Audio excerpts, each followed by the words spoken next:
DSC నియామకాల ప్రక్రియలో అక్రమాలు జరిగాయని ఆరోపిస్తూ వైసీపీ యువజన విభాగం రాష్ట్ర వ్యాప్తంగా భారీ నిరసనలు చేపట్టింది. డిఎస్సిలో పేపర్ లీక్ జరిగిందని, అలాగే స్పోర్ట్స్ కోటాలో పోస్టులు అక్రమంగా అమ్ముకున్నారనే ఆరోపణలపై తక్షణమే విచారణ జరపాలని ఆందోళనకారులు డిమాండ్ చేస్తున్నారు. రాష్ట్రంలోని అన్ని జిల్లాల్లో కలెక్టరేట్ల ఎదుట నిరసన తెలిపారు. పెద్ద ఎత్తున యువజన విభాగం నాయకులు, కార్యకర్తలు పాల్గొని ప్రభుత్వానికి వ్యతిరేకంగా నినాదాలు చేశారు. ఈ వ్యవహారంపై సమగ్ర దర్యాప్తు జరిపి బాధ్యులపై కఠిన చర్యలు తీసుకోవాలని వారు డిమాండ్ చేస్తున్నారు. అలాగే ఈ వ్యవహారానికి నైతిక బాధ్యత వహిస్తూ మంత్రి నారా లోకేష్ రాజీనామా చేయాలని కూడా వారు కోరుతున్నారు.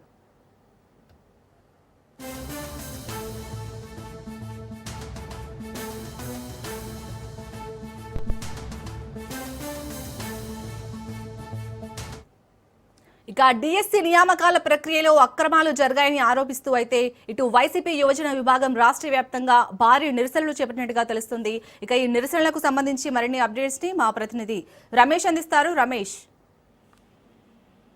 ఈ రోజు YSR Congress party youth wing ఆధ్వర్యంలో రాష్ట్ర వ్యాప్తంగా ఆందోళన కార్యక్రమాలకు పిలుపునిచ్చారు. ప్రధానంగా కూటమి ప్రభుత్వం అధికారంలోకి వచ్చిన తర్వాత మెగా డిఎస్సీ పేరుతో దాదాపుగా 16,000 మంది టీచర్ ఉద్యోగాలకు సంబంధించినటువంటి పోస్టులను భర్తీ చేసింది. అయితే మెగా డిఎస్సీలో పెద్ద ఎత్తున అక్రమాలు జరిగాయంటూ కొంతకాలంగా వైఎస్ఆర్ కాంగ్రెస్ పార్టీ ఆరోపిస్తోంది.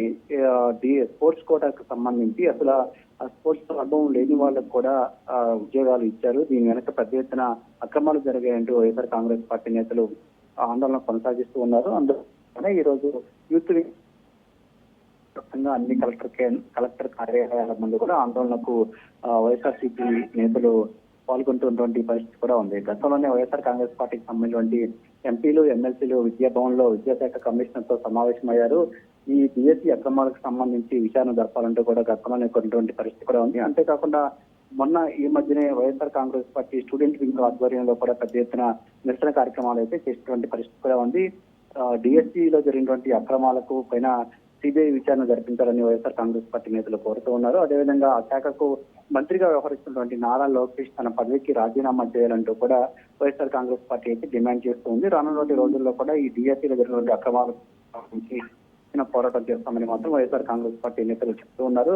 డిఎస్సీలో జరిగినటువంటి అక్రమాల వల్ల లక్షలాది మంది నిరుద్యోగ యువత నష్టపోయారని ప్రధానంగా వైఎస్ఆర్ కాంగ్రెస్ పార్టీ చేస్తున్నటువంటి ఆరోపణ.